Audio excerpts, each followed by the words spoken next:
नमस्कार. Elite wealth मेटमध्ये आपलं स्वागत आहे. मित्रांनो, काल आपण डिस्कस केलं होतं की 25,800ची जी काही सपोर्ट लेवल होती, ती जर ब्रेक झाल्यानंतर आपण म्हटलं होतं की 25,500 पर्यंत मार्केट जाण्याचे चान्सेस जास्त प्रमाणात आहेत. बट मार्केटने आज ती लेवल सस्टेन केलेली आहे.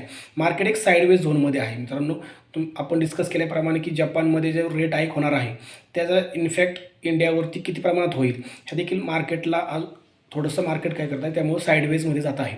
तर मला आज खूप जणांनी विचारलं की नक्की कधी काय परिणाम होऊ शकतो, जपानचा जो रेट हाईक होणार आहे त्यावर इंडियावरती किती इम्पॅक्ट होईल आणि कशा प्रमाणात इम्पॅक्ट होईल.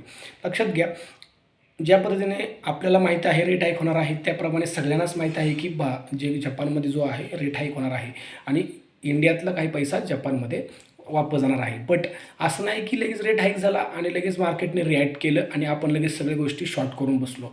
तर सावध राहा मित्रांनो. जर शॉर्ट करायचे असतील तर व्यवस्थित स्टॉप लॉस लावून शॉर्ट करा. कारण की लक्षात घ्या, ज्यावेळेस एखादी गोष्ट आपण शॉर्ट करतो, त्याच्यानंतर मार्केटमध्ये जर डायरेक्ट रिकव्हरी आली तर त्याचा जास्त परिणाम आपल्याला लॉसमध्ये सहन करावा लागेल. त्यामुळं शॉर्ट करताना देखील विचारपूर्वक शॉर्ट करा. कारण की जरी मार्केटमध्ये थोडासा डिप आला तर मार्केट परत रिकवर होण्याचे चान्सेस जास्त प्रमाणात आहेत. त्यामुळं ही जी काही न्यूज आहे, ही न्यूज अचानक आलेली न्यूज नाही आहे. सगळ्यांना माहिती असणारी न्यूज आहे आणि खूप चर्चेत अशी न्यूज असल्या कारणांमुळे ह्याचा जो इम्पॅक्ट आहे तो हळूहळू प्रमाणात आणि स्लोली होईल. त्यामुळं माझं तरी एक मत आहे की तुम्ही जो विचारपूर्वक डिसिजन घ्या आणि 25 डिसेंबर रोजी जो काही क्रिसमस चालू होणार आहे त्या सुट्टीचा आनंद घ्या.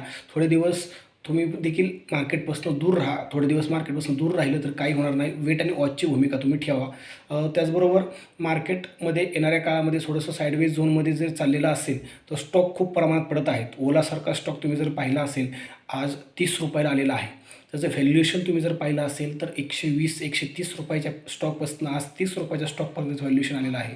त्यामुळे जे काही स्टार्टअप आहेत, ते स्टार्टअप किती प्रमाणात प्रॉफिटमध्ये आहेत आणि किती प्रमाणात लॉसमध्ये आहेत, त्याच्यात विचारपूर्वक इन्व्हेस्टमेंट करा.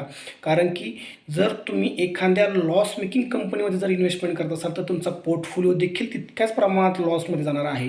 त्यामुळं विचारपूर्वक इन्व्हेस्टमेंट करणं गरजेचं आहे. थँक्यू मित्रांनो.